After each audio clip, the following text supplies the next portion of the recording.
Welcome to the Sports Scouting Report podcast with Lee Brecheen. Hi, everyone. Lee Brecheen here. I'm glad that you could join us. Tell your friends, family, and anybody that would love to hear high school football, college football. Today, we're going to talk about the NFL. We've got Stanley Roberts calling in, former LSU great, former NBA basketball player, played overseas in Madrid, big-time player. We've got several high school coaches calling in around the state. We're going to talk about the NFL. We're going to talk about the NBA. I also have a little update on Brandon Rochelle. Used to play basketball at LSU. He's now at Tulsa. Much, much more.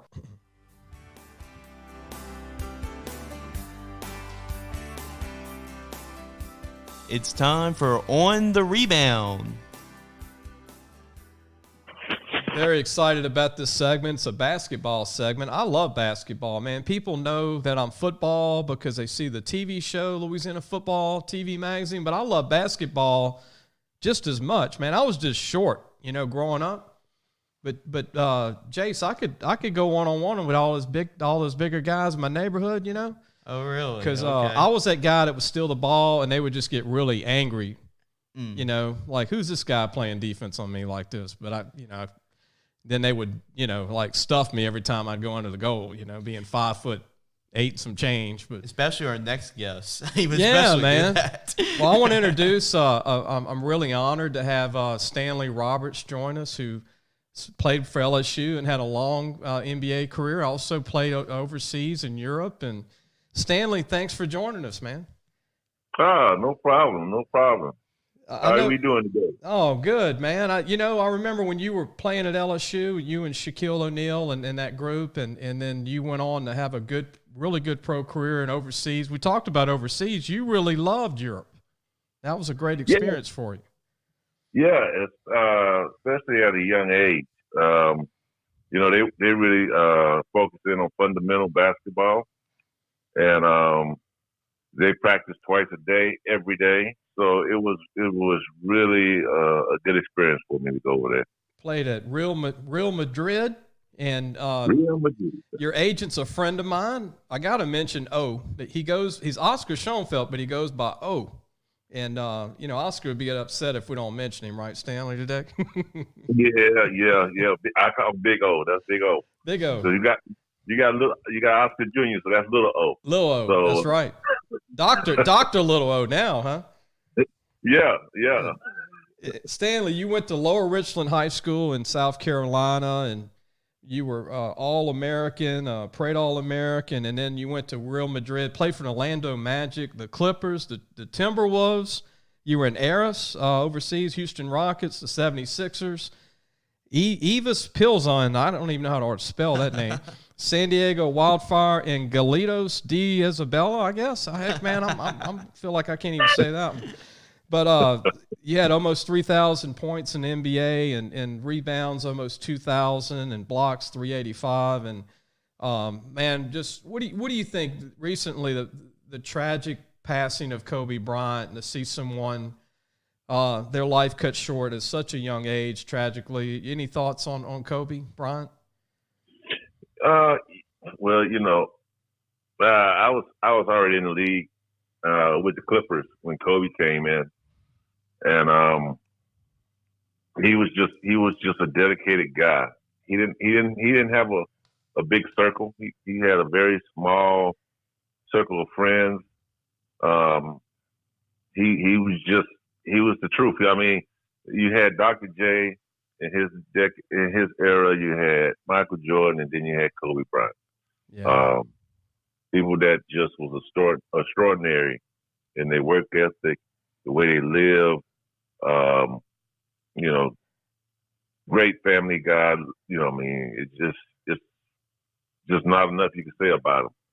Stanley, a lot of people don't know this about me, but my first job out of high school, I couldn't go to college. I didn't have any money. We didn't have enough money for me to go to college, so I went to Philadelphia, Pennsylvania, and I was building tennis courts at the age of 18, and the first basketball player name I heard, the guy on the campus at Cheltenham High School in Philadelphia, that's principal, he saw me working. We were laying concrete. And I said, man, tell me about some of the basketball prospects coming up. He thought I was crazy because I'm like a construction worker, right? And he's like, you're from Louisiana, man. I can't even hardly understand you. And so it was like 10 degrees, right, in Philadelphia. I'm freaking out, man. 18 years old in Pennsylvania. Like, why am I here? And he says, man, there's a great young player coming up at Simon Gratz High School named Kobe Bryant. I said, man, I want to go see this guy play. He was an 8th grader, man. I went to a game. And they were like, who's this Louisiana guy going in the stadium in Philadelphia? I'm like, man, I love basketball, man. But he was an 8th grader when I was working, building tennis courts, working those 90-hour days and nights in Philadelphia. It was cold, man. It was like December. Yes. Yeah, that's the cold. Yeah. I know you was kind of cold up there. Being from Louisiana and not used to that. I was like, I would rather be in South Carolina or Louisiana, man. It was cold. But, looking back, Stanley, I mean, do you still keep up? I know you even told me when I saw you at Oscar's wedding not too long ago that you watched the TV show. You like football too, right? Yes. I love football. Actually, I watch football more than I watch basketball. Isn't that crazy? I mean, and I like basketball like football, but what do you think of the LSU season with Joe Burrow? What do you think of Joe Burrow and what he's done? The Heisman Trophy winner, 15-0, Stanley. I mean, just average almost 50 points a game. I mean. That was phenomenal. It was just, I don't see LSU. I mean, I'm an LSU alumnus, and I love LSU, but I don't see us having another season like that for a very long time. Stanley, with the NBA, changing the subject back to the NBA, is there anybody that you like that is currently playing, somebody that you enjoy playing? I mean, not everybody likes every player in the league or watching their game, but is there a particular player that you like right now? I've been watching Zion Williams and watching him develop. Hometown boy, South Carolina. That's right. So, and he done took over the rankings in South Carolina. I was one of the top players that ever come out of there. Now Zion and pushed me to the back. Come on, man! He's taking all your all those accolades. Records and accolades and everything, huh? Yeah. But it's got to happen. Somebody's always going to break your record. So. Yeah. I've been watching him. But you know what? How good would he be? I know he's great, but man, if he was 7 foot tall like you, I mean, he would be unstoppable, huh? Oh, if he was 7 feet tall and still handles the ball the way he and have his abilities that he have now, yeah. Be Wilt Chamberlain or Stanley Roberts. Stanley, I got to tell you this before we go, man, and I've never mentioned this to you, but when you were at LSU and you came in that same year with Shaquille O'Neal, I was like, man, he's the best player on this team, man. And that's coming from, I was like, man, this guy's unbelievable. But I was watching you play at LSU, man, and you were shooting the ball like a two guard, man. I was like, God, you could play some basketball, man. Yeah, I appreciate it. I came from a basketball family. The funny part was I didn't want to play basketball. What Jim Childress coming in and looking at me in junior high and coaching my mother into me playing, I probably would have never played basketball. But shoot, yeah, you should have been a quarterback, man. The way you could shoot the ball, you would have been the tallest quarterback, and you've been like Dan McGuire, one of those guys, man. But it's interesting though that you like football because people think that someone that plays one sport, that's all they like. But, it's not always the case, not even with me. And it's good to hear that you like football too. But who's going to win the Super Bowl, Stanley? Do you keep up with pro football? Ooh, that's a tough question. Oh, man, I'm pulling for the Chiefs. I'm a Mahomes fan. You're going for the Chiefs? I'm on the Mahomes train. Well, if you're going for the Chiefs, just for the rivalry, I'm going for the 49ers. Come on. I got to California. Yeah, that's right. You were with the Clippers. You got some friends and buddies in LA probably. Yeah. And look, I love Montana and Ronnie Lott and all those guys, man. I liked that whole Steve Young. They won, what, 4 or 5 Super Bowls? Yeah. Yep. Look, I'm a Steelers fan though, and they about to break. They can't win, man. They would break the Steelers' Super Bowl victories if they win.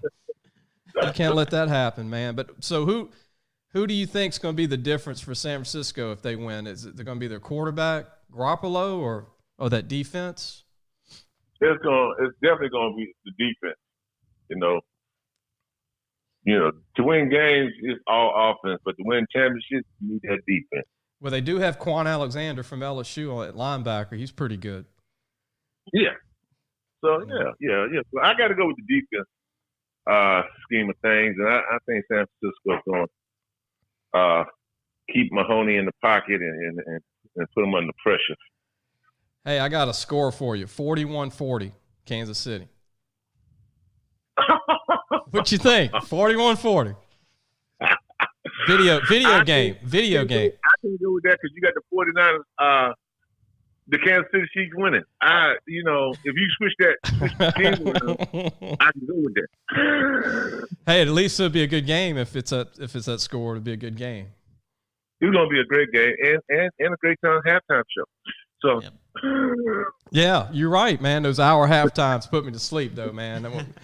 1 hour long. But by the time this show airs, it's going to be the day after. But I'm gonna go Kansas City and see what Mahomes does. But Stanley, man, thanks for joining us, and I'll call you soon, man. Take you to lunch.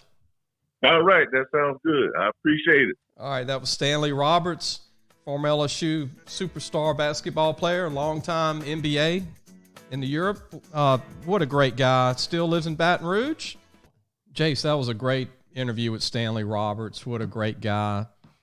One of the greatest centers to ever play at LSU. And it was just one season. But that was back when all these guys were leaving in 1 year. And it was a thing to do. Everybody left. If you could go to the NBA in 1 year, you did it. You make money, you might as well. And it was new. And it was at a time where, the NCAA, things weren't put into place where it was, let's just say the positives of coming back weren't there yet. Yeah. And now there's more positives about kids coming back. And then Stanley made a long career out of it for leaving at a young age. And he's a great guy, great human being. But I want to go ahead and turn my attention, speaking of basketball, I want to close it with this. Former LSU basketball two-guard Brandon Rochelle, who's from Natchitoches Central High School, actually was a great football player. Yeah, he was on our All-Louisiana team at Natchitoches Central. And he was going to be on the cover of our magazine, but he quit football going into May, June of his senior year, and I was so disappointed because I thought he was Randy Moss. Mm-hmm. I mean, I watched him in high school. Yep. So let's flip the page. Brandon Rochelle signs with LSU, with Will Wade, one of his first classes. He was 6'5", about 190, physical kid, great leaping ability. Reminded me of Taylor, who's on the team now. Marlon Taylor. Yep. But he left LSU, transferred for whatever reason, went to a junior college, and it was Pearl River in Mississippi. Did great, and with a year of maturity, physically, mentally, now he's 6'6", 220, still has that hop. I think he's going to play in the NBA. He's at Tulsa, and I watched him play the other night. Tulsa beat Memphis by 40. And Brandon Rochelle was one of the main reasons. This guy's a jumping jack out of the gym. He's Marlon Taylor at 220 pounds. Yeah, he had some flashes at LSU doing stuff like that. He actually reminds me a lot of our boy Temple with the Brooklyn Nets. Yeah, Garrett Temple. But he's bigger. I mean, we're talking about 220 pounds, chiseled, 6'6", 40-inch vertical. He's now got his shot. He can shoot the 6 to 8 to 10-foot shots. It's so unfortunate he's not at LSU, but his career is going to be great. Watch Tulsa this year, people. Tulsa has a really good basketball team. To beat Memphis by 40 points. That's an impressive win. To beat Memphis. They got 10 parade McDonald's All-Americans on their roster, 10. And I watched the game, and Brandon Rochelle was dominating, blocking shots. He was getting dunks. He was shooting the ball better than he was at LSU. You can just tell he matured into his body. He's a better player. And I think you're going to be hearing about Brandon in the future. He might start in the D-League, but he might go right to the NBA. I mean, I don't know how the season's going to end and he's going to come back another year. But he looks like he could go to the NBA after this season. Okay, before we wrap it up, I know we touched briefly on Kobe, but where do you put him as far as like the greatest of all time? Is he in that Mount Rushmore of players? You know, I think Kobe was one of the most gifted players with the basketball in his hands when the game was on the line. He could do anything. I thought Jordan could do anything, the game on the line. But driving to the basket, he was unstoppable.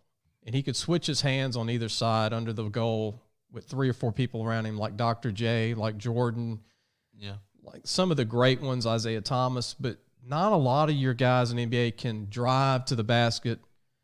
You know, James can do it. Yeah, James Harden, yeah. But when the game's on the line, you're one-on-one, I don't care who's guarding him. I don't care if it's, all the best player in the NBA. He is going to score probably or get fouled. Oh, yeah. Now, he could shoot the three as good as anybody, too. But his competitiveness, his drive, he was 6'6", and he was like 210, 215. He was just phenomenal. He could have played football and been in the NFL Hall of Fame, I think, as a receiver. Absolutely. And I'm just, it upsets me that he leaves us at such a young age, him and his daughter. Tragic, and all the people in that plane. It's tragic. And,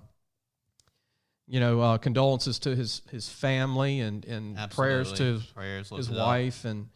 I was hoping he could live, like all of us till we're, in our 90s, almost 100. And he's going to be in the Hall of Fame. Unfortunately, he won't be here to be put in the Hall of Fame like Shaq said. He was going to be inducted this year.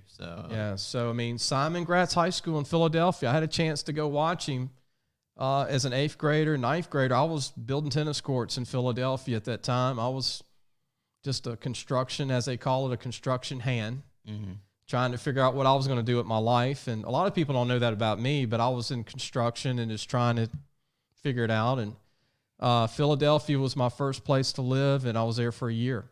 And, that was the first name I heard. Yeah. When I was living in Philly. And then the Eagles, I went to an Eagles game, which was really – and I got to meet Ron Jaworski and a few of the ex-players when I was there. Sure.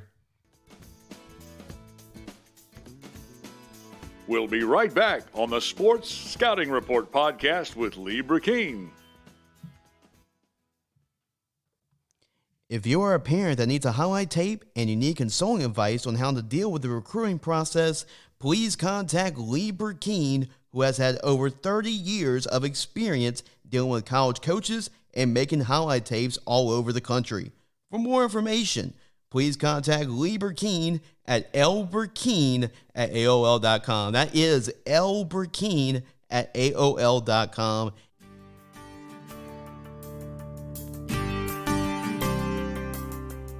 It's time for Going Deep in Recruiting.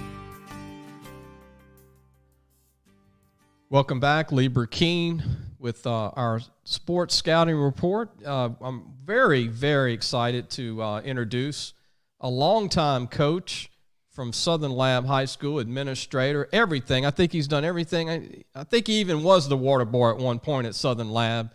Kevin Augustine, I've known for close to 30 years. Met him way back before some of the people that are going to listen before they were born. But Coach Kevin, glad to have you on, man, today with us. Appreciate it. Oh, great to be on, man. Getting close to National Signing Day. We're so excited about our young men that are about to sign these football scholarships. But they're better students than they are football players. And the schools that's going to get them will be very happy and pleased.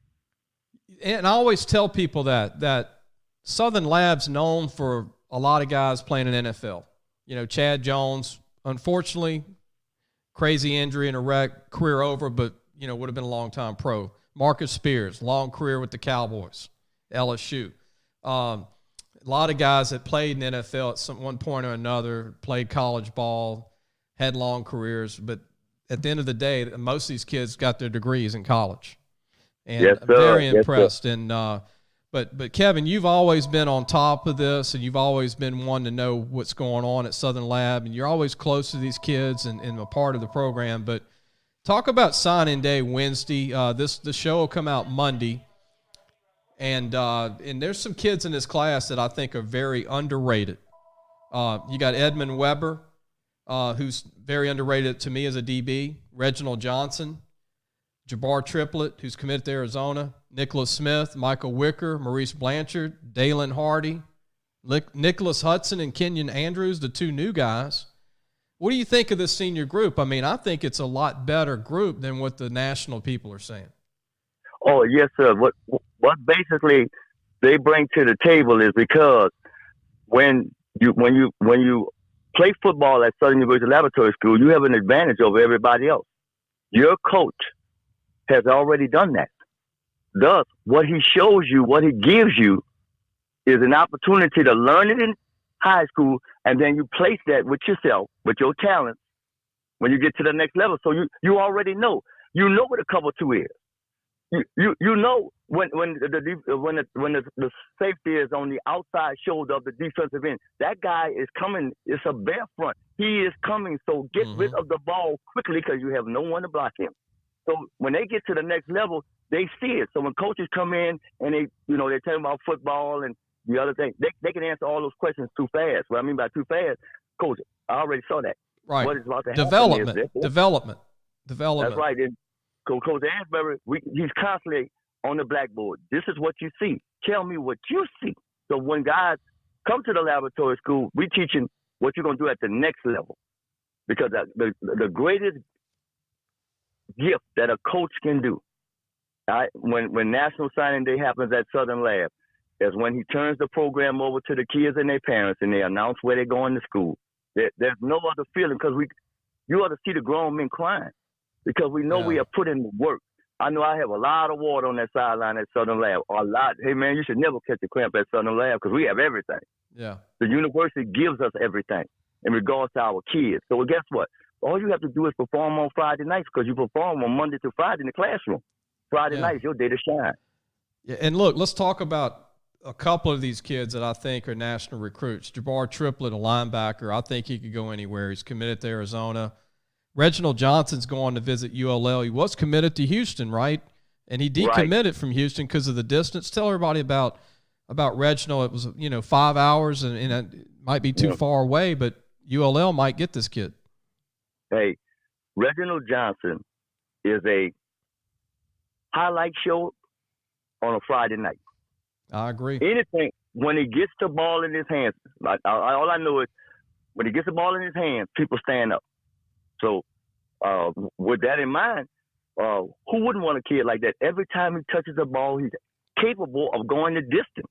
Yeah. I mean, and he's got size, 6'1", 185. Yeah, and can flat out run like a D in a minefield. And can play DB or receiver. Right. So wherever he goes, because I can assure you, the who's who of college coaches have been to our school recently, very recently.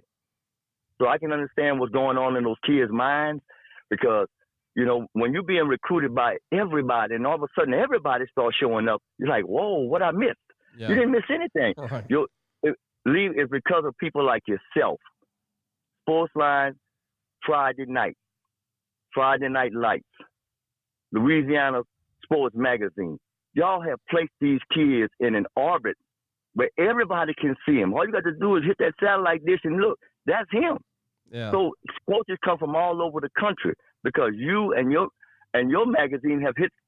The information is there. It's just that most coaches want to see.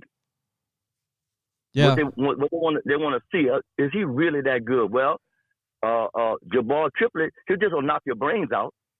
You come up in there, you come in there wrong, you're laid out. He can hit. I think he's an SEC linebacker just because he's going to Arizona. I think he can play in SEC too. And then the other kids who learn the game from the coaches that we have here, because sometimes some people you got to teach them. But once you teach them, they know it. Sometimes they know too much. Yeah. But the thing about it, you say, well, you never know too much. No. But that's what they call a counter. Because you thought you knew what was going on. Just play it right the way it's supposed to be played. Well, guess what? It helps. Our 6-1A all district teams came out. Well, we had 90% of the positions. Right. So, let me mention this, Kevin. And you just told me this morning, actually, and I didn't even know you were calling me, but I guess on live podcast, tell me what you want me there Wednesday too. I'm going to be there, but right. I need to get all the information. This Wednesday is National Signing Day at Southern University Laboratory School. It begins at 1:30. Well, it is a tremendous celebration at our school. It's a part of our school calendar because we expect our young men to do what they have to do on the football field because they've done it on the in the academic arena. On this Wednesday, February 5th at 1:30, our celebration will celebrate the signing class of 2020, along with Louisiana Sports Magazine, because Lee Brecheen's story has to be told. Because it was a little small magazine. Now it's all over the world. All over. Because of what he's done to promote football in the state of Louisiana. Then we're going to honor Sportsline Friday night. Because one of the very first shows of Sportsline originated in our gymnasium. I remember when we used to run from the stadium into the gym just to see the highlights. We're running into each other. Man. Knocked the TV over one time. Just knocked the TV over. Just didn't have it sitting on the stand right. TV went over. Everybody looking totally confused because we messed up. I remember, Kevin, I remember when I met you, and I met you before this, but I remember watching Marcus Spears play tight end. And I was at the game. Right. And I went up to you, and you're on the sideline, and I said, Kevin, this is the most talented big guy I've ever seen at Southern Lab, ever. And you told me, you said, watch him in basketball. And I remember he was a top 100 basketball recruit. Basketball player. And he grew into a football player, and he ended up playing defensive end for Nick Saban at LSU, and then for the Dallas Cowboys for close to a decade. Mm-hmm. And, that's what it's about, like, meeting people on the sideline, dads, parents, coaches, people like yourself that's just a part of the program. And watching these kids develop, and then all of a sudden they're polished and they're in the NFL one day. Yep, because how many? I tell people all the time when I'm out in this, in the community, how many schools in the country could say they had 10 high school All-Americans?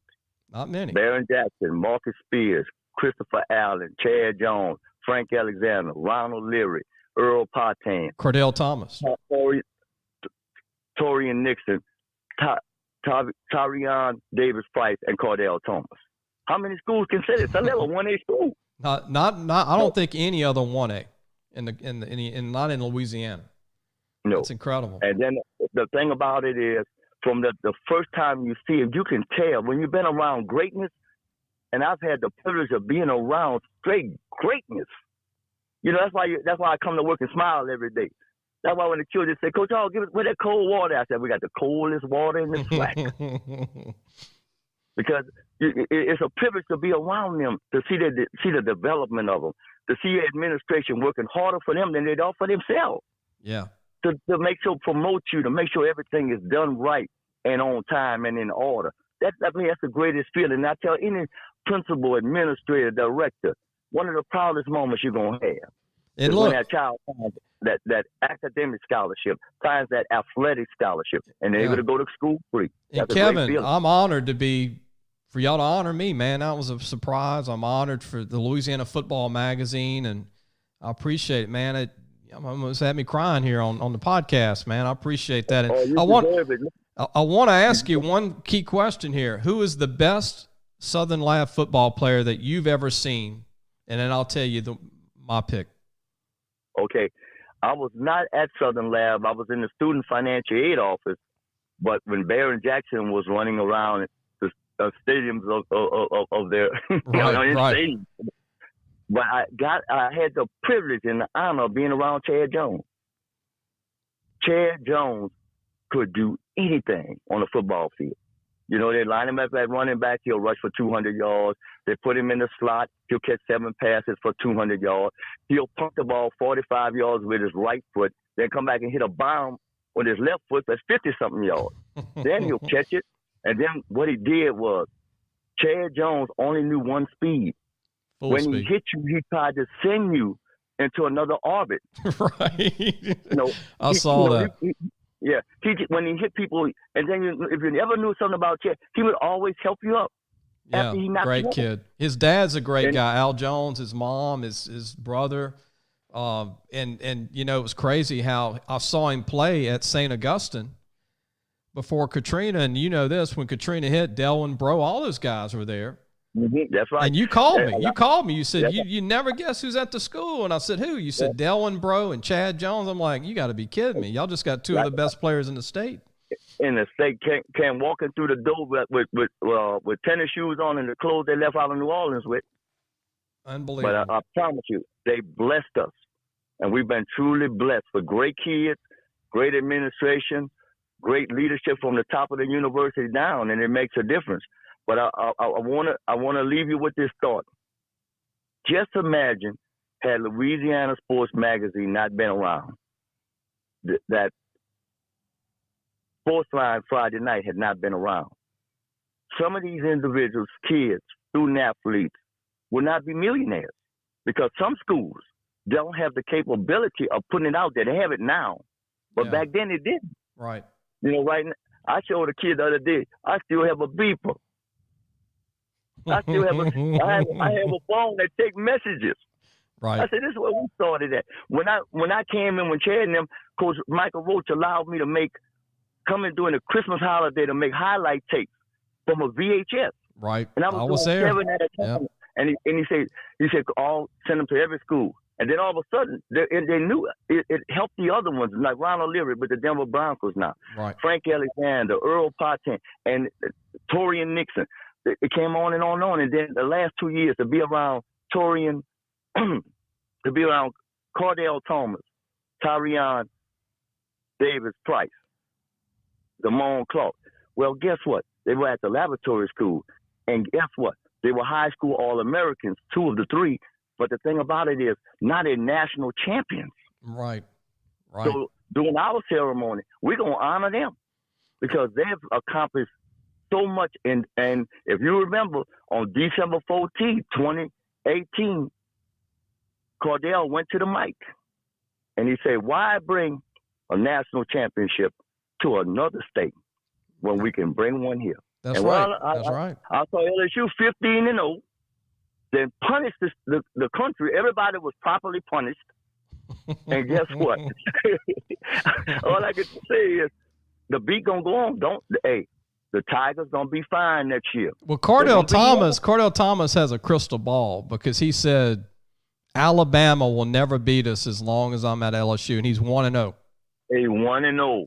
That's right. And Tyrion Davis say, I just need the ball, coach. And he's going to be the guy next year. And Damone Clark, guess what? Son, when you came with that when that jailhouse blitz, that changed the whole game. Because after that, my man from Clemson didn't look right. No. He looked like he saw ghosts. He saw 14 people out there. Him and Chasson were like 14 people. That's right. There were like 14 people. And guess what? In Divinity. And I don't think he might have called it a jailhouse blitz. But guess what? All I can tell you is this. When they got there with nasty intentions. Well, I'm going to tell you what, Damone Clark is one of those students, and you know this, Kevin, a 4.0 student. That's right. And 6'4", 240, 4.5, 40. He's got a chance to be phenomenal. That's it. And I want to mention one more player we hadn't mentioned, Shannon Foreman at Arizona State. Man, he's doing good too. Doing good at that one tech. All he's doing is causing disruption. And all I can tell you is when your quarterback's feet are constantly being touched by somebody 310 pounds, that's not a good feeling. Right. But he's going. Coach Edwards got a tremendous football player. He only knows how the Southern Lab way. Play all out until you fall out. That's right. That's the only way. What a day. And Kevin, look, honored that you called in. I'm glad we were able to have you on. I think you did a great job, and you spoke from the heart, man. You've always been that. You've always been that way. That's why I like you. Hey, I want to say one thing, Lee, and it's not a football matter, but it's a school matter. Okay. And what it does is, right now the Louisiana High Staff Athletic Association is meeting down at where they're meeting at today. Right. Bring us all together. You know, those kids want to play in the Superdome. They want to play in the Dome. Nobody wants to play outside in December when you got that beautiful facility, right, ready to take you in. So, let's get together. Get some people in there. Let your feelings go. Check them at the door. Have an open mind, and let's do the right thing. You say you're doing it for the kids. Yeah, you're right. If you're doing it for the kids, there's a democratic society. Let's have a vote. Where would you like to play the 2020 state championship football game? And I promise you. You're saying let the parents vote. Yeah, let the parents vote on it. Yeah, let's vote on it and let the past go by and the hard feelings and keep going. And the next thing I want to say, I want to shout out my middle school basketball team, 7th grade, number one in the state of Louisiana. All right. Tremendous parent support. I love them. It's going to be hard for me to let them go, but I know I got to let them go. You did your job, though, man. You made them better. You're great influence to all these kids, and if it wasn't for people like you, Kevin, man, I mean, like you said, you've changed and helped a lot of these kids along the way as well, and keep doing what you're doing, man, because high school football needs people like you in the state. Yeah, and then it also needs you and Sportsline and Friday Night Lights. Everybody pulling the same way. You can't go wrong. That's right, man. Thank you, Kevin. I appreciate it. Be safe on those highways traveling, man. We'll talk to you soon. Talk to you later. All right.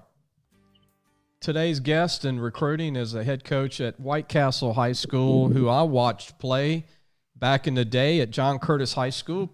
Really good offensive lineman, Aaron Meyer, who went to college at UCLA and finished in Louisiana. We'll talk about that. And was a Bruin, man. There aren't too many Bruins that come back home to Louisiana. They've had a few. Kenny Young went there, linebacker from John Curtis was another one that went to UCLA and had a great career as a linebacker. But Coach Meyer, glad to have you on. Signing day is going to be this upcoming Wednesday. This show will come out on Monday. You have a couple of big-time players that I know you would agree that are very under the radar. One is currently committed to Coffeyville Junior College in Kansas. Javier Baptiste, who was your quarterback, he was really everything. This guy's an incredible athlete, can run, good size. And then Marcus Williams is committed to currently Mississippi College. None of these, they haven't signed yet with either school, but those are the two kids. They're seniors for 220. And, Coach, tell us about Baptiste, and I know right now he's committed to Coffeyville. Where do they plan to play him if that's where he signs Wednesday? Where do you think he's going to play for them? I think he's going to be a slot receiver for them. He was a slot receiver for us for 2 previous years and played defensive back just the same way we used him here during the playoff run this year. But he's just an all-out football player. So I mean, they understand and have seen some of the catches he was able to make.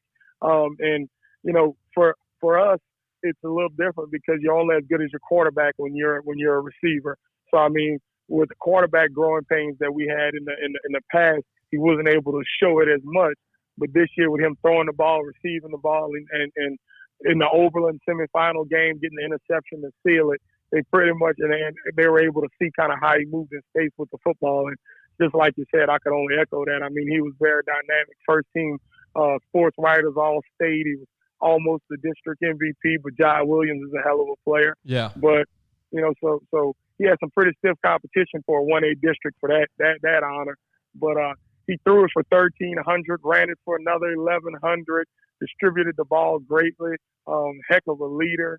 I mean, he did everything that we needed to do. So I know that's kind of a little more than the question, but right. I think they were able to see enough of him in space to kind of understand if you can get him the ball at any point in time in space, that's a touchdown waiting to happen. And Baptiste, in my opinion, is a no-brainer D1. I mean, no-brainer. I mean, when he leaves Coffeyville, if that's where he signs Wednesday, they're going to get him a playmaker. I'm sure we're going to be hearing about him a lot the next 2 years in junior college, and he's going to be a phenomenal player. And a lot of these big schools, as you know, Coach, will be on him when he comes out of junior college. Oh, definitely. I think that opportunity to be able to play with, a quarterback and a guy that's been recruited to be able to throw you the ball and get some of those spacing routes for him. And, I mean, it's like in the Red Stick Bowl, you got 1A through 5A, he's MVP. Yeah. Returns the kickoff for 40-something yards, runs a touchdown, throws another touchdown. gets another big catch late in the ball game. I mean, he's a football player, and at the end of the day, like you said, when he gets that opportunity to be on that stage, I think the same thing that you say. I think he'll be D1. You just gotta have a little more tape, I guess, and some evaluations. Yeah. And, everybody will be convinced the same way we are. And Aaron, your other senior, Marcus Williams, I had a chance to watch him prior to by the way, congratulations, taking your team to the Superdome, to a state championship game. To me, there's no losers, man. I mean, y'all were runner-up, but to get your team to the Dome, 99% of the other teams didn't make it. You made it to the Dome, right? And you had some injury. I remember watching your game. You had key injuries to everybody, it seemed, in the first half. Like if you had your top 10 players, I think 5 of them went down with injuries in the first half. Now, I'm just saying what was on record, what I saw. Yeah. And Marcus Williams was one of them, and it really hurt, I think, in the bottom line. But you have to be proud of these guys. But Marcus Williams really impressed me, Coach. I mean, he looked like a starting Division I safety to me, or a nickel corner with his size. Definitely. I mean, and he's just got a lot of speed. He's got a ton of speed. He ripped off those 2 80-yard runs, ran for 160. You got the kid, the 2D tackles, and the Oak Grove defense was great. I mean, you got Division I guys sprinkled all over through that one.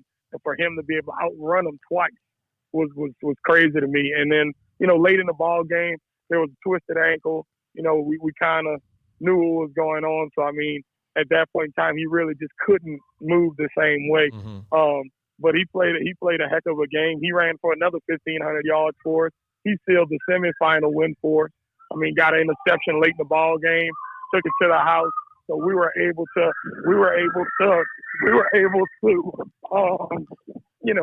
have our opportunity there.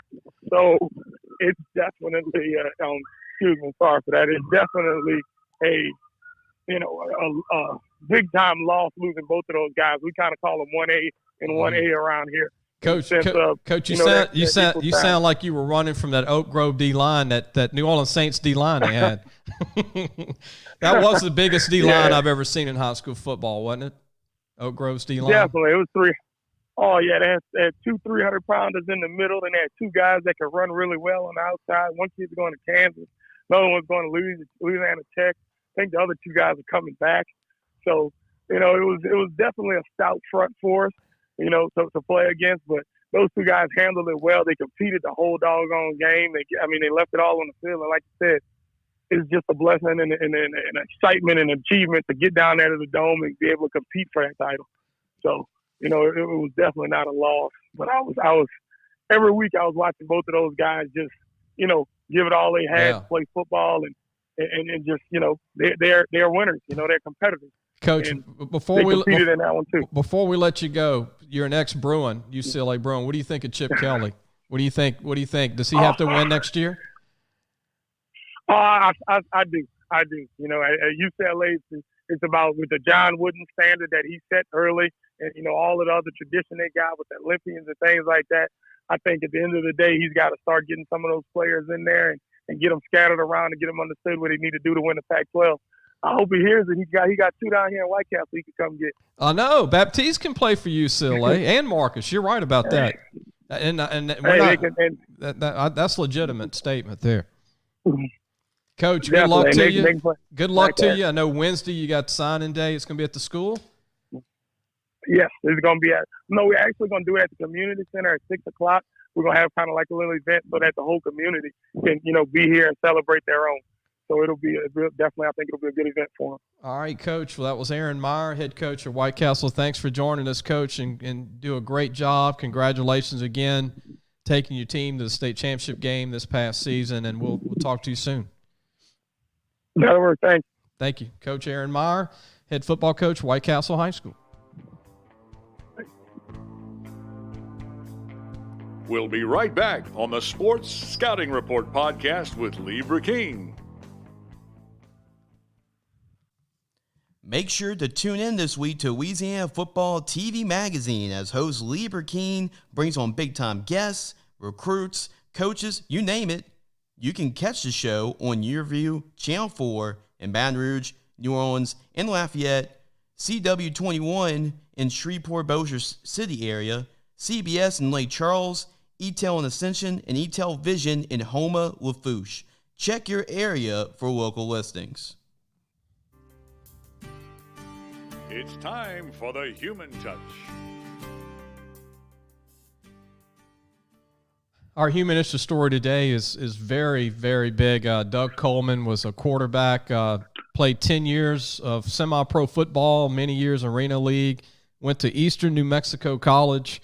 His son, Douglas Coleman, was a star athlete at Zachary High School and had a great career at Texas Tech as a cornerback, and just recently competed in the Hula Bowl up in Hawaii, my dream. I never got to do that. Coach, I want to call you Coach, but Doug Coleman, thanks for joining us, the father of Douglas Coleman. Thank you, guys. Thank you. Doug, I talked to you the other day, and I was bragging on you. We've never met, but from afar I've kept up with you. You're a legend in semi-pro ball in Louisiana over 10 years with several different teams. Man, you just had a passion and love to keep it going, right? Yes, sir, man. I enjoyed the game. I had fun playing. You know, it's hard to play after high school, and it's even harder when you finish college football. And I got that opportunity to play semi-pro ball, and then I played arena ball, and I had a blast. You were in high school. You set a passing record with 3,013 yards during your senior year, which was a lot during that time. 4-year start at quarterback for White Castle. Coach, we have White Castle's coach coming on today. It's like the all White Castle high school show today. You were named most valuable player 2 years in a row. You were a blue chip All-American quarterback in 1985, 86, 86 state championship basketball team. You were MVP in basketball. Yes, sir. And the javelin throw in 87, runner-up in the state in track and field. You attended Copiah Lincoln in Mississippi, very familiar with that. And then went on to Eastern New Mexico, where you were selected second team all-conference. Talk about the Baton Rouge Bandits, Doug. How did that come about for you once college was over? Baton Rouge Bandits, one of my friends, I met a guy at a trial when I was going to the Hammond Thunder. And we played in Hammond Thunder, where I played with Derek Stingley. And we played out there one year, and then I came back to Baton Rouge, and the Baton Rouge Bandits. I said, man, wow, I don't have to travel to Hammond no more. So I played here one year, and then the Bayou Beast came, Louisiana Bayou Beast. So I moved on real quick. Matter of fact, I played with two teams at the same time. That's crazy.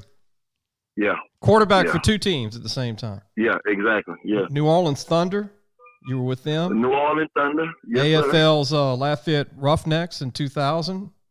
Yes, sir. You were with the SFL champion Houston Marshals in 2001. Exactly. And Lake Charles Land Sharks, man. You went everywhere. Yeah. South Louisiana, West Louisiana. You were with the Boise Burn Arena League. Is that Boise, Idaho? Yeah, exactly. Yes, sir. Man, that's a passion. I was coaching wide receivers in Arena 2 in Boise. Coach, how good was Derek Stingley's dad, Derek Stingley Sr.? Was he pretty good? Man, look, let me tell you something. Yes, he was fast. I had a lot of trouble. I had a lot of trouble getting the ball to my receiver when I was practicing against him. And I guess that's why we won so many games, because that practice was like you was playing the best guys. You know, Derek Stingley, Carlton Buckles from LSU. Some great guys out there. Yeah. And let's brag on your son. The human interest story is your background, and then your son just finished playing at Texas Tech, was the first Zachary football player to go to Texas Tech, was all-state at Zachary High School. What do you think of your son? You've got to be proud of your son. He just played in a Hula Bowl, which was really big. And what do you think, looking back, seeing your son go through this, and he's got a chance to play pro ball? I tell you what, I'm so proud of that guy. We played 4 years at Zachary High as a wideout, and we tapped a little bit defense his senior year. And we thinking at that time we going, play wide receiver in college. So we're not looking at nothing else. And then all of a sudden, we start looking at the big picture. Right. And Texas Tech came and offered him, and he was, defense. And I said, man, you sure you want to do this? And he said, man, I can do it. And I said, well, if you think you can do it, I'm going to be behind. And the first 3 years I said, man, this is a 12-hour ride. Mm-hmm. I said, man, we come up there, man. I hope you're not about to get redshirted. He said, man, I'm gonna play. So, and he played his first 3 years, but when we get to the game, we gotta find him because he's gonna be at nickel, he's gonna be at corner, and we like, where is he? Right. And he was able to play all three positions. The first 3 years, Doug retained information well, and I think that allowed him to get out and play. And he he was up in the top guys in the country this year in interceptions.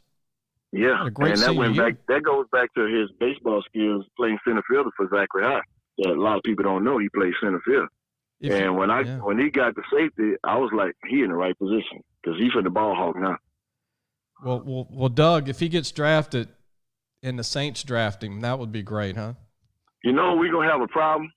I'm a 49er, right? Are you? And, yeah, so if that happens, I definitely will have a 49er straight up under that black and gold. But, man, I really don't care, man. I just want him to get the opportunity to complete his dream. And, you know, now he's in Dallas training, and he's real excited about it. Doug, talk about what did you like most about playing pro ball 10 years, keeping it going? And look, if anybody's out there and they're 20 years old to 30 years old, any advice for any grown guys that want to keep playing ball? It's not a lot of money in it, but it's the love of the game, right? You got to love it. And don't look at the awards, because when you get an award at that age, man, don't nobody see it but the people that come to your house. Right. So don't chase awards, man. Play because you love the game and enjoy the game. And when you get older, you learn how to take care of your body better too. You don't take all the hits. You avoid all that. Just enjoy it, man. If you can still do it, you know, it's a blessing to be able to do it. Before we let you go, we didn't know nothing about the concussions and all that back then, but now you know. Hey, if you can do it, stay with it. Doug Coleman, before we let you go, do I even need to ask you who's going to win the Super Bowl? Well, San Francisco 49ers. I got the Chiefs, and my son played with Pat Mahomes, so but you got to go. You got to lean to the Red Raiders a little bit and love it. No. No? It's gonna be all right. It's gonna be all right. I'll wear the wristband, take the tick. But I'm 49 all the way. Hey, I like Montana growing up too, and Steve Young, that whole Ronnie Lott, that whole group. And Doug, thank you, man. And this is going to be great. A lot of people are going to be able to hear this, and a lot of people don't realize that your background, they just knew your son. Some people know you from the Arena League, but now we were able to get this out to the public, and I would think it's going to be really good. Thank you, Doug. Yes, sir. Thank you. That was Doug Coleman.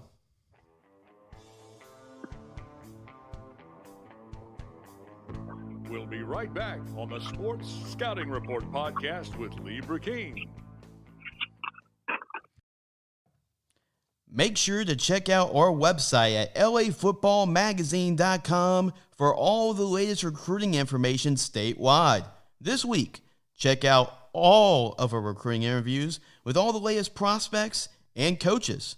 Also, make sure to check out our website to stay up to date with our TV show each week. That website again is lafootballmagazine.com.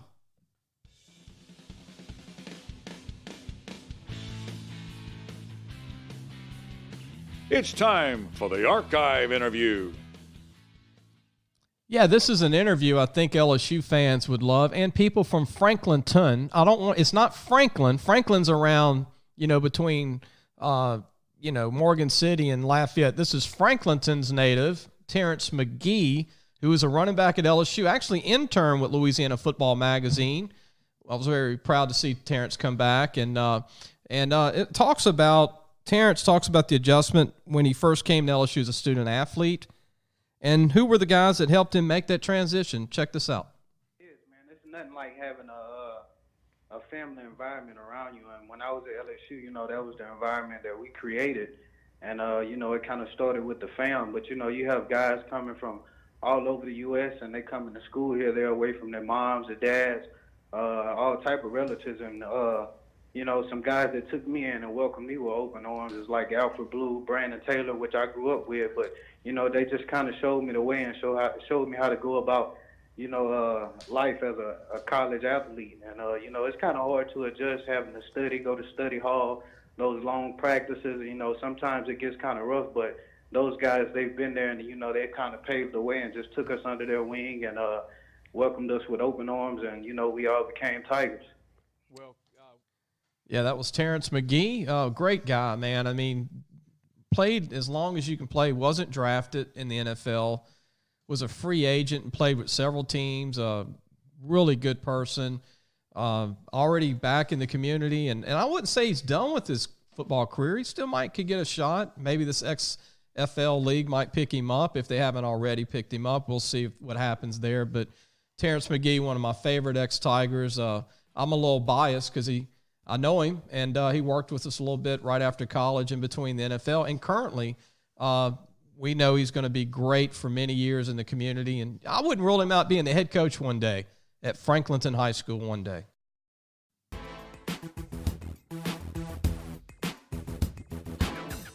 It's time for our fan segment of the week.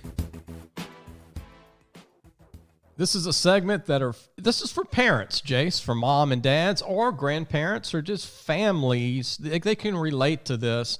The fan segment, we bring someone every week that's someone that's a part of high school football or college football or any sport. And we have a taped interview with one of my favorite fans. They call her Mama Harper, Laura Harper. This was an interview from a year ago on our TV show, Archives. But here's Laura Harper. Her son played at Captain Shreve, and great interview on our TV show. I thought we would share this again to our fans and also other parents. Have you met anybody like you in Shreveport as going all out like this? There's other parents like I think I'm on the extreme side, but we have great parents support. We have great parental involvement at Captain Shreve, from the admin and the coaching and the teachers and the parents. It's very well supported. You know, a lot of moms watch the show, and I tell this all the time to people that want to support the show, like companies. Oh, moms don't watch them like they do watch. Absolutely. It's not just a dad show. Absolutely. Tell people about, I mean, you've been watching our show for Well, I've how watched long? it before he was in high school. I mean, I just love football in general, but your show exposes kids all over the state. It exposes people that wouldn't otherwise have an opportunity to get noticed, maybe flying under the radar, maybe not a big-time recruit, but somebody that has potential. And I just think what you do for our state and our community and our country, people see it all over the country. So with technology, it's a big deal. We appreciate you for all mamas out there who love our boys. Thank you. And look, I want to mention this. That was Laura Harper. I mean, catch the rest of the interview. You can go YouTube and you can pull up an old show from 2018 and just pull up Laura Harper, Mama Harper from Captain Shreve from our show. And what a great lady and mom. And her family treated me incredibly like their family at the game, Jace. I went to their game in 18 to watch Captain Shreve. Personally drove down and watched the team, and I ate unbelievable barbecue. It took care of you, I'm sure. They have a barbecue rig that's something that's out of a fairy tale movie. I mean, it's like an 18-wheeler full of barbecue. Yeah, you showed me pictures of it. It's huge. But that was Laura Harper, Mama Harper as they call her, and glad to have that part of the show today. Gotta love Mama Harper.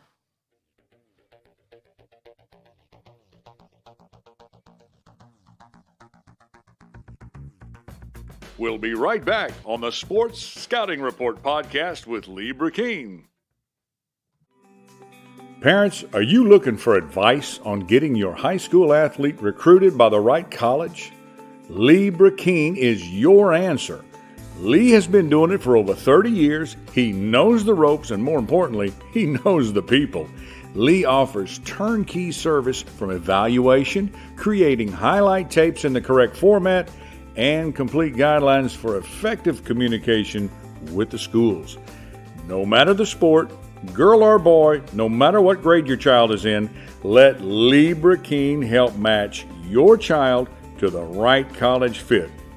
Go to our website, lafootballmagazine.com, and get connected today.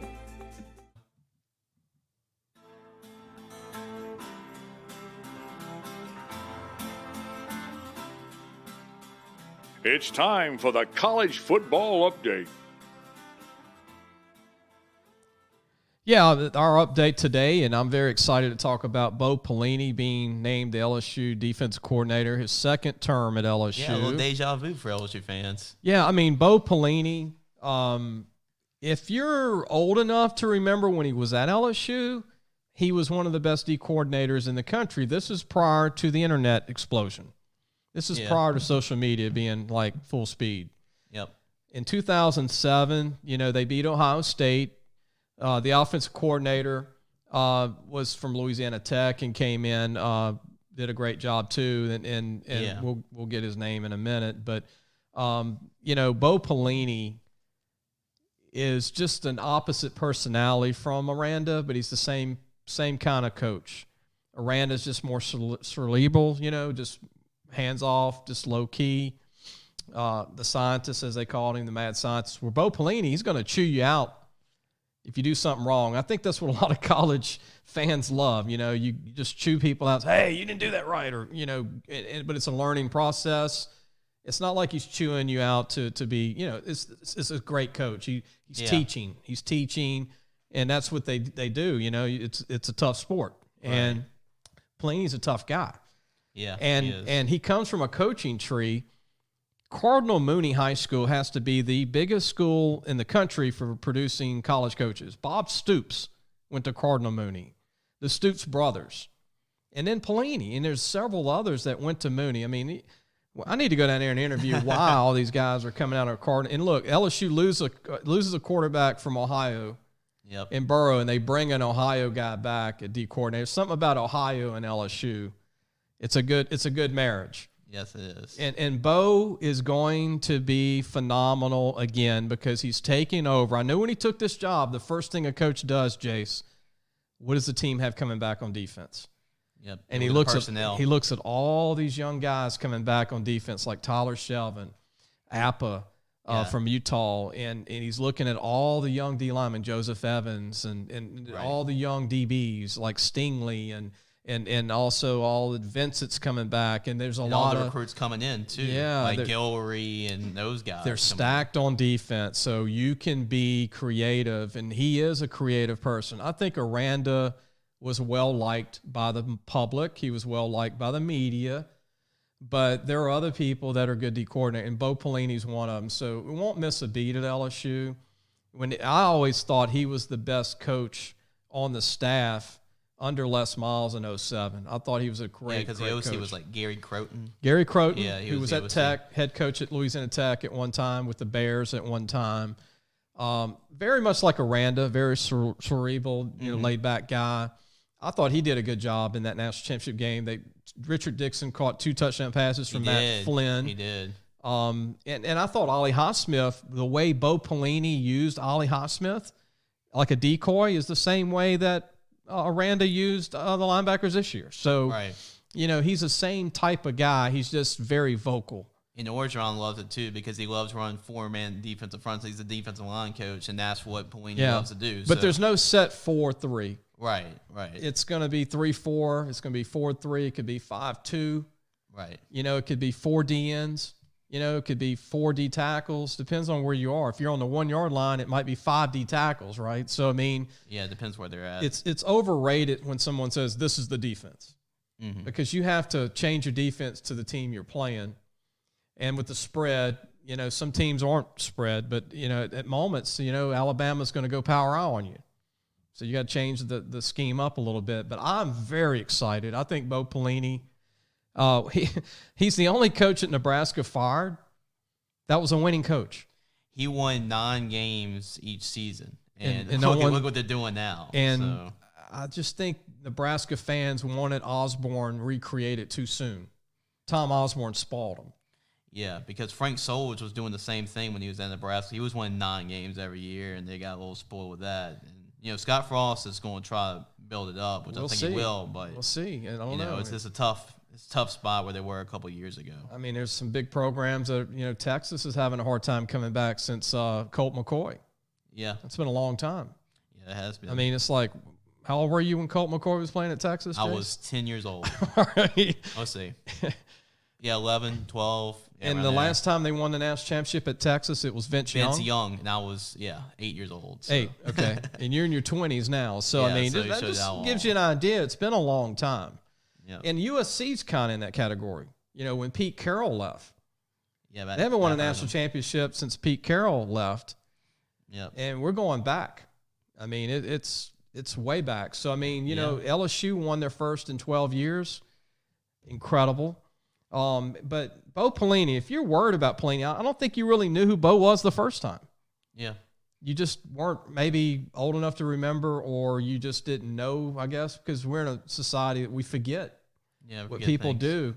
Everybody's kind of looking for the next new guy, and so that kind of threw people off. That we won't go back. What a lot of people forget too, Jace, about Bo Pelini, that he started off in the NFL with the 49ers as a DB coach. He then went to the New England Patriots. And then he went to the Green Bay Packers where, they had Brett Favre. He's got a Super Bowl ring as a coach. And he was at Nebraska as a D coordinator in 2003. Yep. Okay. He was Oklahoma co-D coordinator with our boy Venables. Okay. Yep. Back when Stoops was there in 2004. And then LSU in 05 to 07, right? They won a national championship. And he had a winning record since he left LSU as a head coach at Youngstown State, which is a great school, 1AA in Ohio. Yep. He's a Super Bowl champ, 3 Big 12 North Divisions when he was at Nebraska, 1 Big 10 division win. He had success in Nebraska as a head coach. Yeah. Bowl games, he was 4-3. I mean, one of those was 1AA. Yep. At Nebraska was the other couple of losses. And overall record as a coach, 155. That's normal. Mm-hmm. It's pretty good. I think I'm a huge fan of Bo. Yeah. And now Bo gets to pick on maybe how the defense is hard outside of maybe Corey Raymond, who's coming back. And I think Bill Bush is coming back, another great coach. That's another good recruiting guy as well. So Bo might can go hire his own D-line coach. And a lot of people forget he was a good player back at Ohio State. I think he played for Coach Cooper at Ohio State. I'm kind of wondering how LSU is going to handle this because you only have 10 full-time coaches. You can make it to 10 however you want to make it, but Aranda was a linebackers coach. So does Bo Pelini take on the linebacker coach position, or does he hire a linebacker coach and a D-line coach? It's going to be interesting to see how that works out. But you know what? He knows a lot of people, and he's well-respected. And LSU's got an open checkbook here. Yeah. It's going to be great. I think it's going to be great.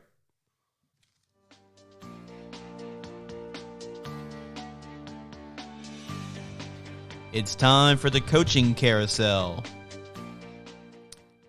It's that time of year, people, where the high school season for students and everything's almost over. May, a lot of schools, it's about, the kids are excited. They're going to have this long but short vacation until the next year. But at the same time, high school coaches are being retained and not retained. And unfortunately, in Louisiana, we have a lot of coaching changes. The last 10 years, it's been like this.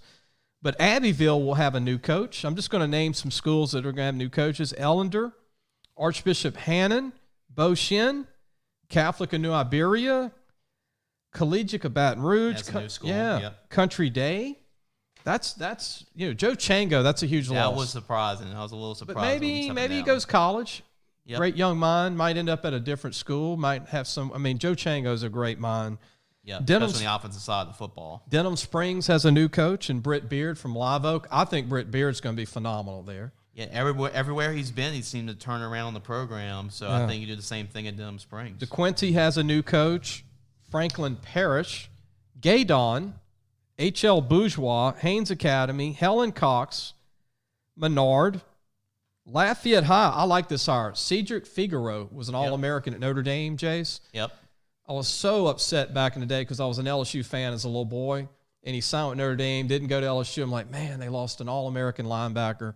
Figaro ends up being an All-American. Well, his son is a starting DN at Acadiana. How about that? And Cedric was an assistant coach at Acadiana this past year. Now he goes to Lafayette High. He doesn't get to see his son play. You know how that is. Yeah. Your dad's a head coach at East Iberville, Ron LeJeune. And so that's a good hire. Lake Arthur has a new coach.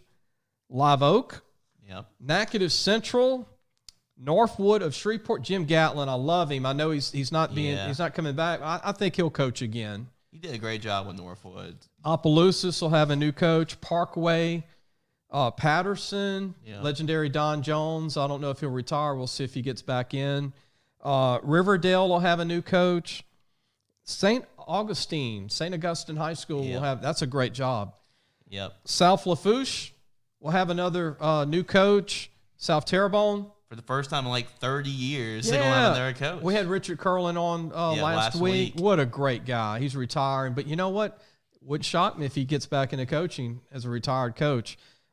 Southwood's going to have a new coach. Sulphur hired someone. Chris Towery used to be at Central. A longtime coach, was at Tyler Junior College last year. Chris Towery's a great offensive mind. Thrive Academy, a new young school, is going to have a new coach. Yep. Vidalia, they hired their D coordinator, Michael Norris, which is staying in-house. Vinton is going to have a new coach. It's Whaler High School, Texas coach Lark Hebert, who's from Sulphur. How about that? Yeah, he's coming back. And then Wassman, Dean Smith did a great job. He did. I'll look for him to get back somewhere in coaching, if not this coming year, or maybe stay there and help. I don't know, but Wassman will have a new. That's a lot of coaches. And also one more, you skip it. Vermilion Catholic, Kevin Fuquay's out. And Kevin, great guy, did a phenomenal job. Coached at USL, coached 29, 30 years of college football. Kevin will still coach somewhere. And look, man, this is just a topic we want people to know about all the changes, not in a negative way. It's just letting you know who's going to have a new coach. And there's going to be more. There's going to be more. Yep. It's usually about 70 to 75 schools every year, sometimes more, out of 310. But it's like this all over the country. I mean, some guys retire, like Coach Curlin. Yep. Some guys move. And just sometimes it's just ready, for a change. It's just what it is, So we'll keep you updated. And, sure. And Jace, I know that's something that we created this week. It was something I think people love to see and hear. So. Yep, and one more thing before we go. The Scott Whitney hire at Kathleen Iberia, that's going to be pretty interesting. Whitney. Yeah. Now, Scott was in our magazine, Jace. He played at Holy Cross. He was a DN, underrated, and went to Northwestern State and was all-world. Yep. I'm proud of him. If you hear this, Scott. He's a good guy, great guy. Did a lot with Hannon, and he's paid his dues. He's been in high school coaching almost a decade now, and I think he's going to do great at Catholic and New Iberia. Yeah, it's a tough task to replace Brent Indes, but if there's a guy to do it, I think he's the guy. So. And Brent will probably get back into coaching, I would think. Still young. Yeah. So we'll see what happens as the carousel is going to keep on moving. That's right. I'm sure.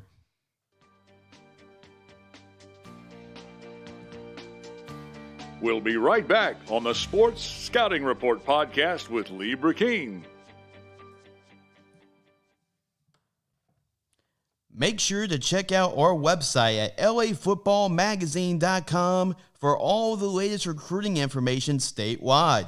This week, check out all of our recruiting interviews with all the latest prospects and coaches. Also, make sure to check out our website to stay up to date with our TV show each week. That website, again, is lafootballmagazine.com.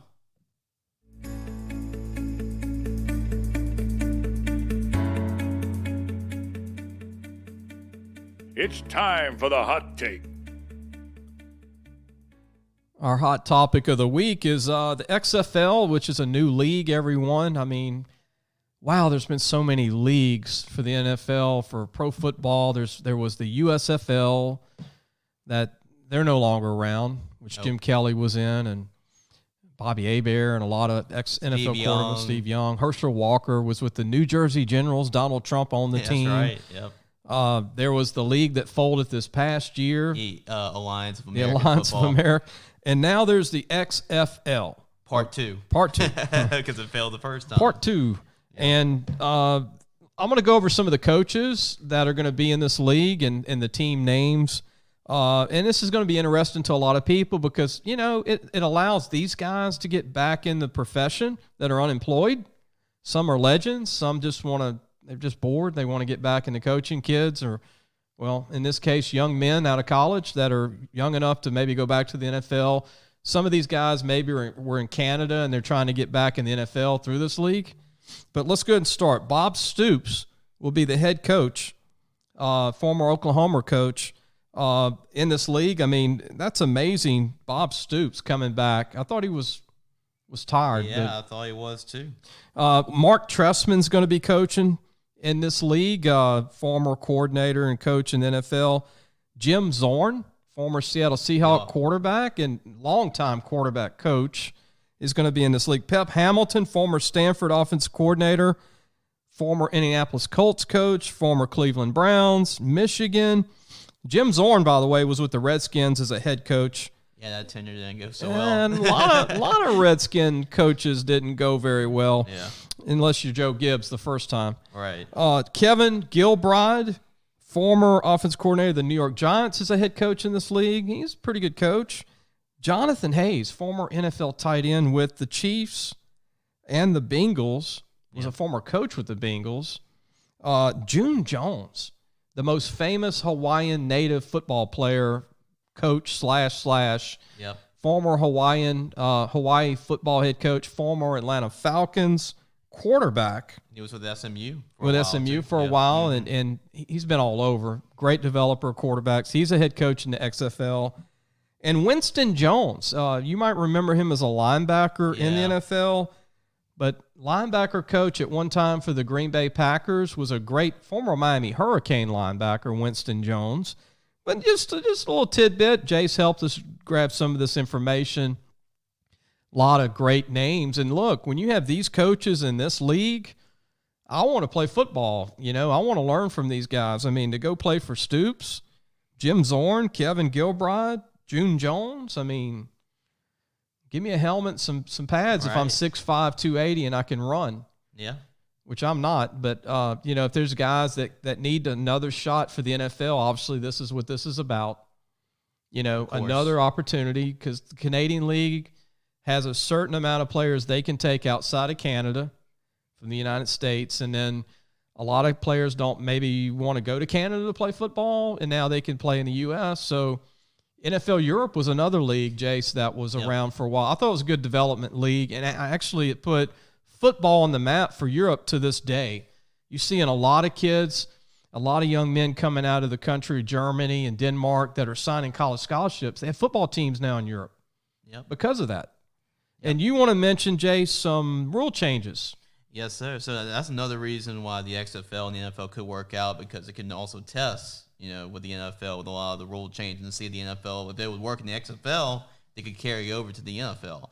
And overtime is going more like a shootout kind of deal. So each team, in case it goes to overtime, will get 5 tries. So you get 5 tries, and whoever gets more conversions out of those 5 tries is the winner. Now, it goes like, let's say both teams scored 3 times out of 5, then they go to like a 1-play sudden death kind of deal. That's going to last till 7 in the morning. Yes, and also instead of an extra point, what they're doing is there's 3 opportunities, and none of them involve a kicker. So after a touchdown, you go for 1 point, you can get a conversion from the 2-yard line. That's 1 point.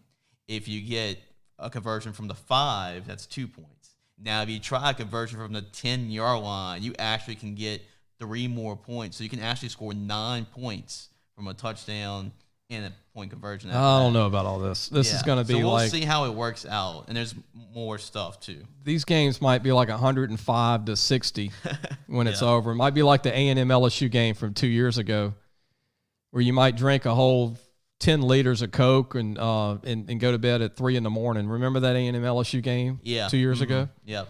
This year it was different. It was 51-7, I believe. This year, LSU. way different this year. Joe Burrow 51-7 against Texas A&M. But yeah, I think they want to make it watchable. They want an audience, so make it creative. Maybe not use this in one day, but just to make it enjoyable to watch. Right. Hopefully, it's better than the Alliance League. I think it will be. I think it'll be more entertaining. And one more rule change they did was they're trying to allow teams to go for and 4th down more, considering that. Because if you punt it out of bounds, you punt it a touchback, instead of the ball being at the 20 or whatever it is, the ball is going to be placed at the 35. So really, you got to put it in play, or it's going to allow more coaches to decide to go for it on 4th down instead of punting. I like the Canadian League where 3rd down is 2nd down. Yeah. You're punting on third down in the Canadian League. And in the Canadian League, you have a big end zone. So the end zone is like 10 more yards than the regular end zone. Yep. So it's like a 20-yard line of nothing but this big old end zone. That's good for quarterbacks and catching the ball, above your head, like in the corner of the end zone, you got more room. Where college and NFL in the United States, you got a little less room to catch the ball. But, it's going to be fun. I'm going to watch it because I love football. Yeah, I'm going to watch it too. It should be interesting to watch. And they got some familiar names like Cardell Jones as a quarterback and Landry Jones. Former Ohio State national championship quarterback. Yeah, so they got some guys, got some LSU guys to watch out for. So it should be very interesting to watch that league and see how it unfolds. We'll see. Football's good, especially when there's no football. Yeah, so, absolutely. I mean, it's going to be see what happens. If it's enjoyable, it'll last 4 or 5 years, and then a few of these guys will go to the NFL again.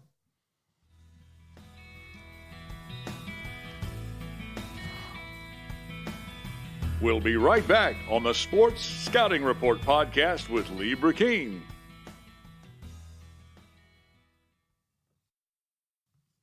Make sure to tune in this week to Louisiana Football TV Magazine as host Lee Brecheen brings on big-time guests, recruits, coaches, you name it. You can catch the show on YourView, Channel 4 in Baton Rouge, New Orleans, and Lafayette, CW21 in Shreveport-Bossier City area, CBS in Lake Charles, ETEL in Ascension, and ETEL Vision in Houma, Lafourche. Check your area for local listings.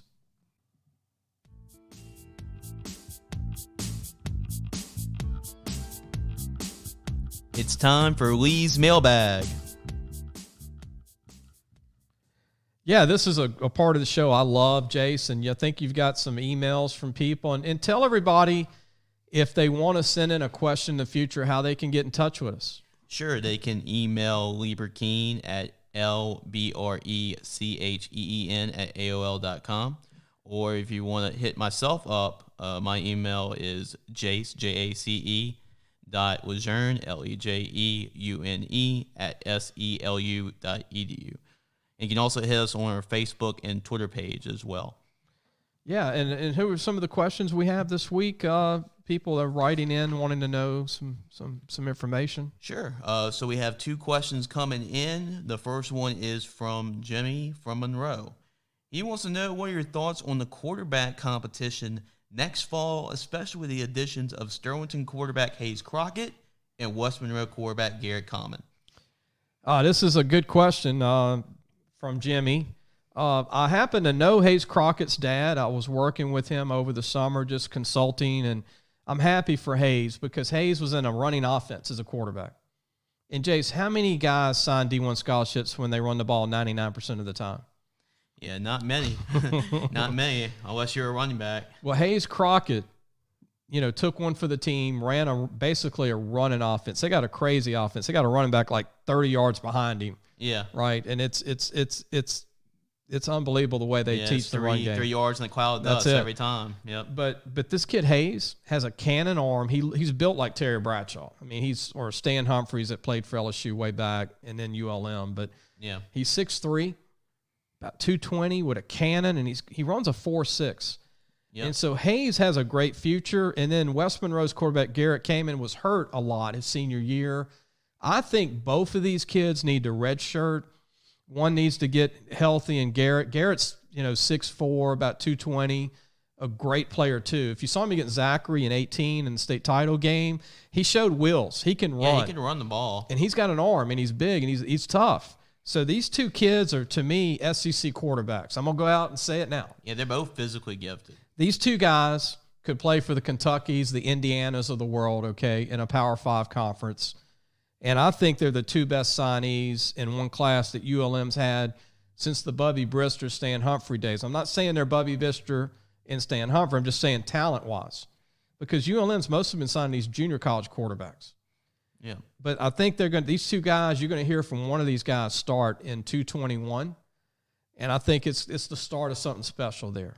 Yeah, it is. It's going to be tough. It's going to be interesting to see how it goes because they're going to have to replace a good quarterback in Caleb Evans, who's been there for like 4 years. Yeah. So it's going to be really tough to replace a guy like that. So it should be very interesting what Coach Viator and the Warhawks got next fall. Yeah, and then we have one more question, I think, in the mailbag. Yeah, we only have two. So this is the second one. Ron from New Orleans. He wants to know who will be, speaking of quarterback replacements, who will be Justin McMillan's quarterback replacement for Tulane next fall.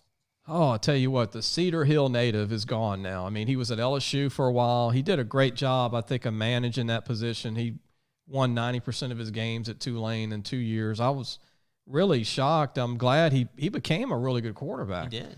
For not getting any reps at LSU. I think Tulane is – I watched Tulane practice this year, and I was watching their quarterbacks. I don't think necessarily their future's on the roster right now. Okay. They're going to get I think they're still trying to get a transfer portal quarterback. Yep. And I think they're going to go with that route, and hopefully they'll get a guy they want. They tried to get a couple earlier. It didn't work out. And they signed a Florida kid that's really good, that's going to be good for the future. But I really think you'll see another McMillan type come in there and be an older guy to keep this going. I think that's what they want to do. Yeah, there's a lot of intrigue. This is for the first time in program history. They went back-to-back bowl games. Willie Fritz is a heck of a coach. Yeah, Coach Fritz has done an excellent job with the program. But this is Lee's mailbag.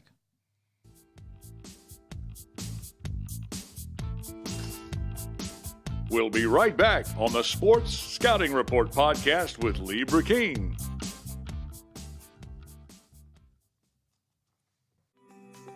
Parents, are you looking for advice on getting your high school athlete recruited by the right college? Lee Brecheen is your answer. Lee has been doing it for over 30 years. He knows the ropes, and more importantly, he knows the people.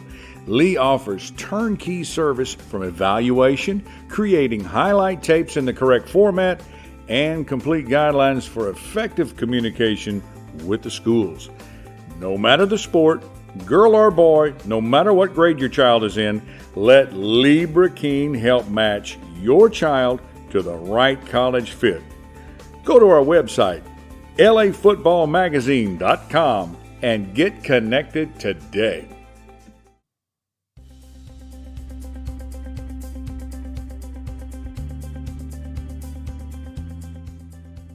This week in the NFL.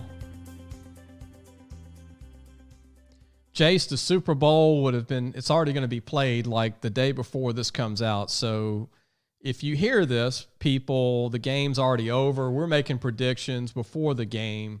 You can make fun of which guy's wrong. Right.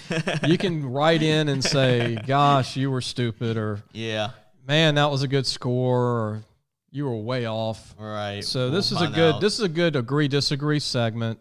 Yep. Between Lee Brecheen and Jace LeJeune, and Jace is the producer. And as we get rolling, Jace will be in here hand in hand with me sometimes on segments, and then we'll have some guests in the future. Some of our guests in the future will actually join us for the whole show, among our other guests. But let's go ahead and get deep into the Super Bowl. I'm going with the Kansas City Chiefs. I think Jace knows that. He's going with the 49ers. I grew up liking the 49ers. I was a Steelers fan, obviously Saints. But I like Mahomes, the quarterback, and I like Tyrann Mathieu, and I want Kansas City to win a Super Bowl after being away for like 45, 50 years, right? So I'm pulling for the underdog. The 49ers, they got all the Super Bowls, and I don't want them to break my Steelers Super Bowl win record. That's the real reason. That's the real reason. Yeah, Pittsburgh has 6, and I don't want San Fran to get 6. I don't know. Being a kid, I want Pittsburgh to still be the most Super Bowl wins franchise ever with 6. So anyway, and then, go through this real quickly. 12-4 record, Kansas City, right? 6 Pro Bowlers, 4 All-Pro players. Mahomes threw for 4,000 yards. It wasn't even as much as Burrow, right? 26 touchdowns, but he missed some games. He did miss some games. Andy Reid, first Super Bowl. He's trying to get his first Super Bowl win. He took Philadelphia once with McNabb. And they lost to the Patriots. Yeah. Team is seeking first Super Bowl since 1970, the year I was born. Hank Stram was the coach. Hank Stram, yeah. Former Saints coach. He was. Here's what I think. Besides Mahomes being unstoppable, and there's going to be some D coordinators listening to this and go, Lee, you're screwing up. Defenses can stop anybody. Well, I don't think Mahomes can be stopped. Maybe slow him down a little bit. I know the 49ers have Bosa, and they have a good defense. Quan Alexander's on that defense from LSU. I don't think anybody can. And look at who beat who to get there. Kansas City beat Houston Texans, that I think has the second best quarterback in the NFL right now, who started the Clemson program up. Well, let's just say revived the program since 1980 and Percy Tuttle in their last championship, right? Watson is the second best quarterback to me in the league. Unstoppable type of talent. And the Houston Texans had a great defense. That was a huge win. That's when I started to believe in Kansas City. Then they beat a great Mike Vrabel team, the Titans, Derrick Henry was just killing everybody at running back. The Titans defense is the real deal. Mike Vrabel's going to be he's going to be a Super Bowl winning coach soon. And then I'm going to let you talk after this, Jace, but let's see who the 49ers beat to get there. A bad Minnesota team. Good D-line. The quarterback, okay. I'm still mad that they beat the Saints in the Dome. The Green Bay Packers, not a good team, but a great quarterback. Aaron Rodgers, how great is he?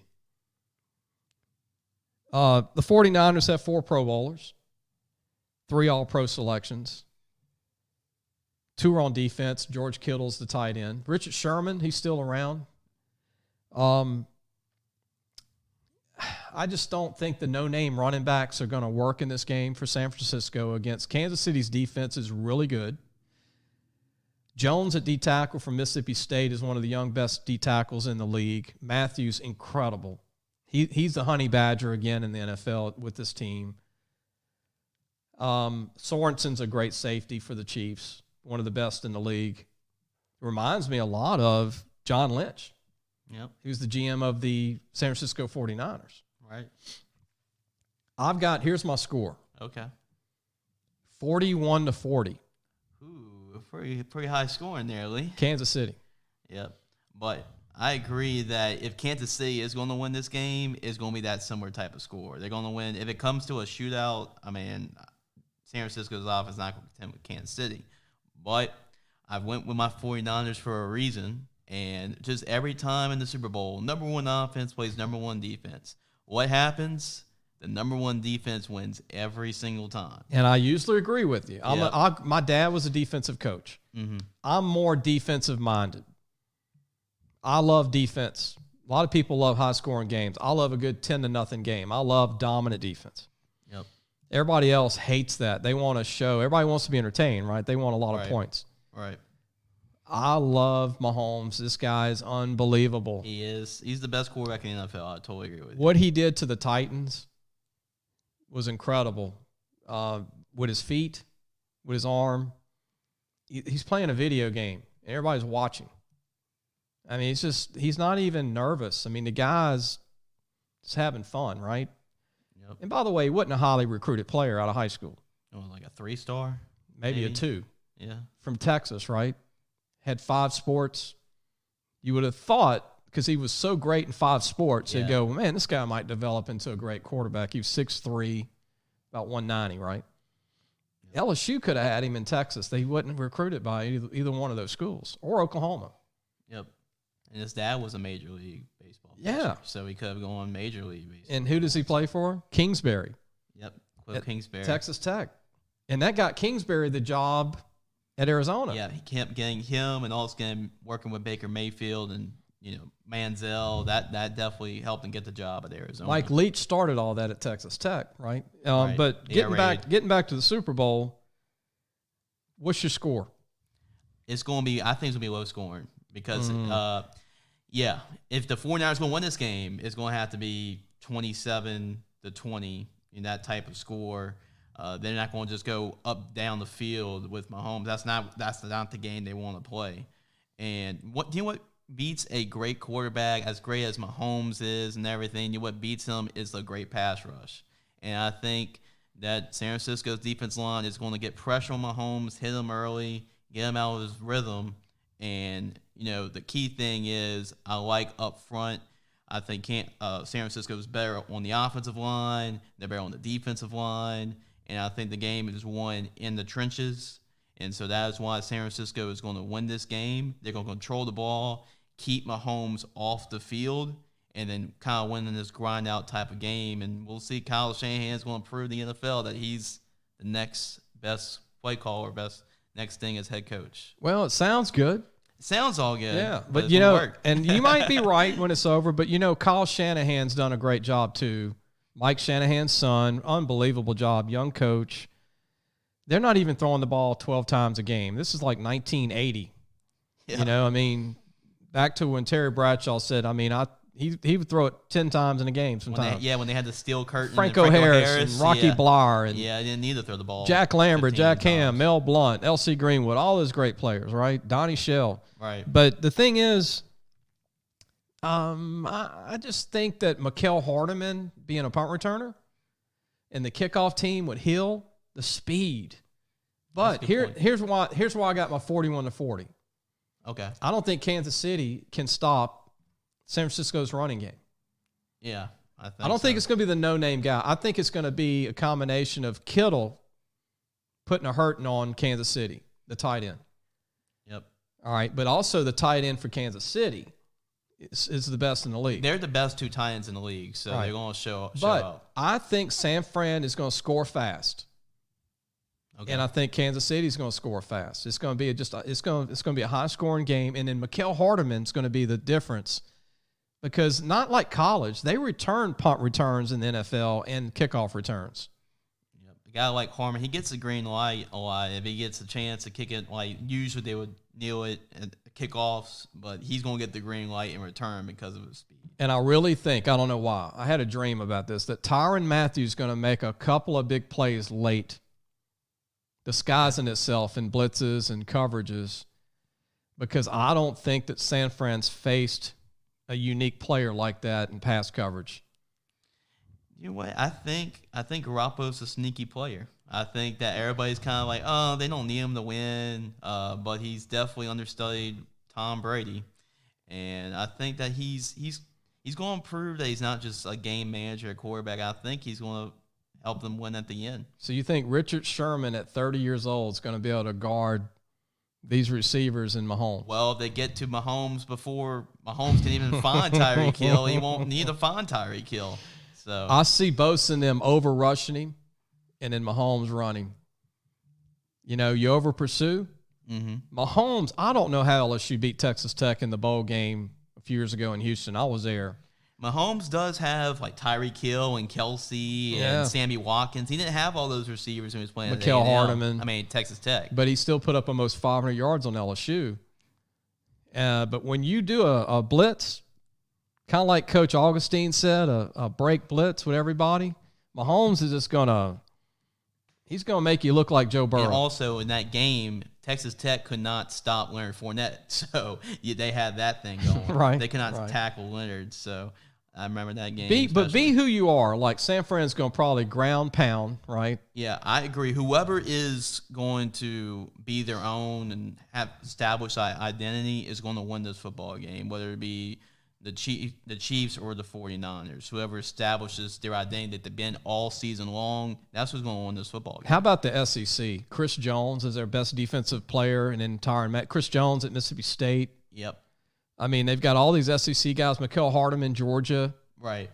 And then, Quan Alexander's the leader of the San Fran defense, and that he came back. And he was thinking about seriously retiring and stepping away from the game. Well, injuries can do that, man.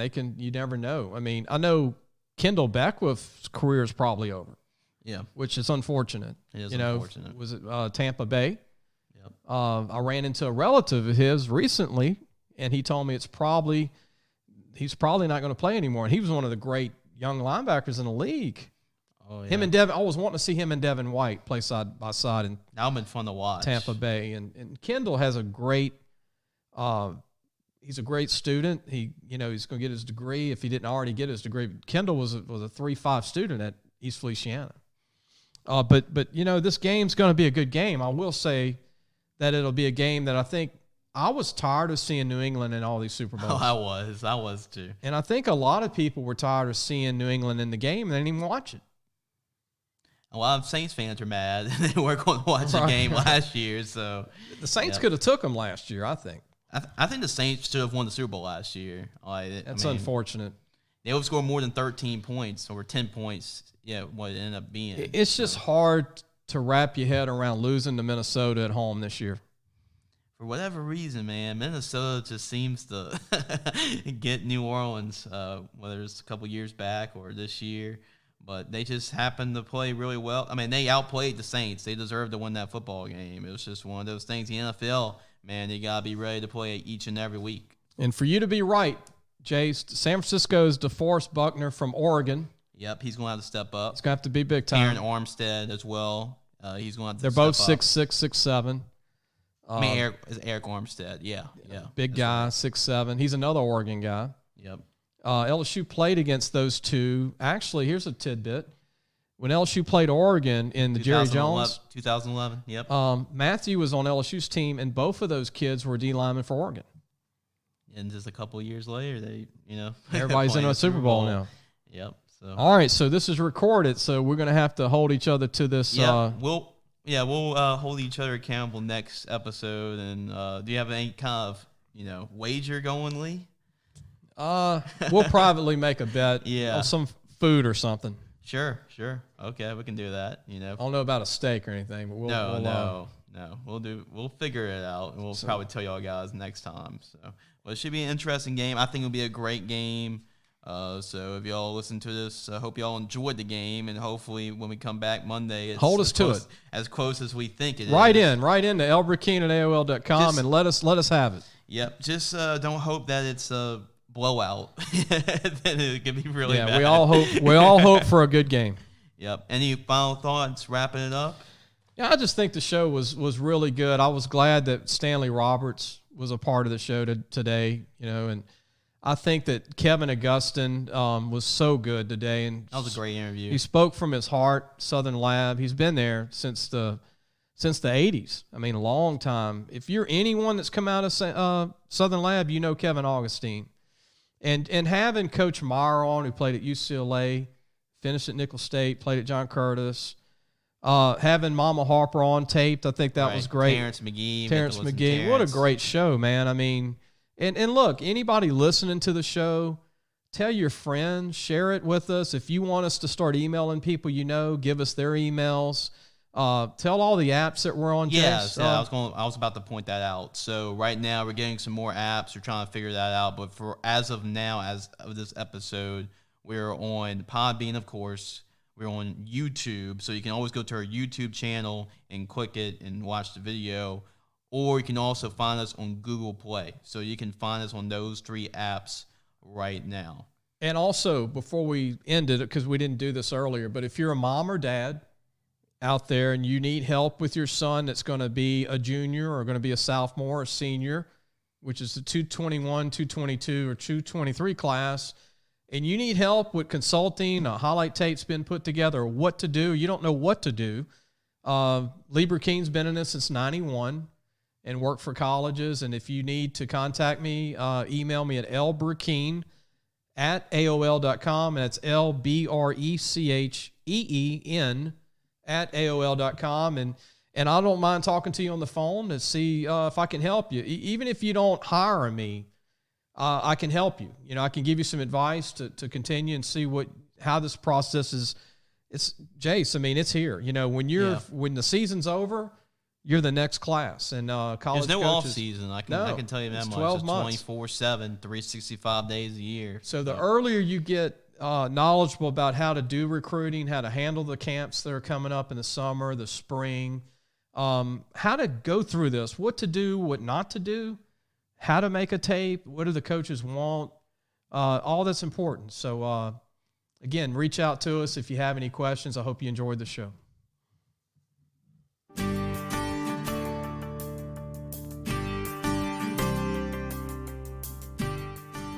Thanks for listening to the Sports Scouting Report podcast with Lee Brekeen.